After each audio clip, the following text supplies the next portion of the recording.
नमस्ते प्रणाम बहुत सुंदर एगो शिव चर्चा के भजन लेके आई बनी। सुन के बहुत सारा दुलार प्यार दे। हम लोग काहे सब लोग हमनी के सपोर्ट कर छोड़ देले बा। थोड़ा सपोर्ट करी लोग, सपोर्ट करें लोग तो बड़ा मन खुश रहेला।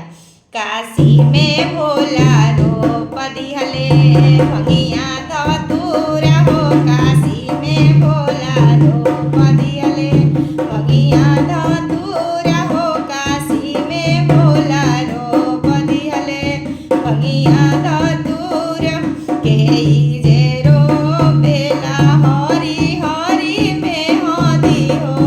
के जे रोपेला हरी हरी में हदी हो।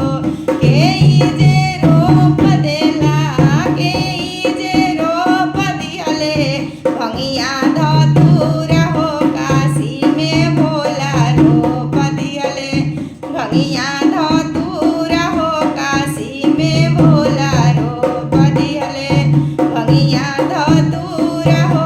काशी में भोला रोप दिहले गौरा जे रोपेली हरी हरी में हदी हो। गौरा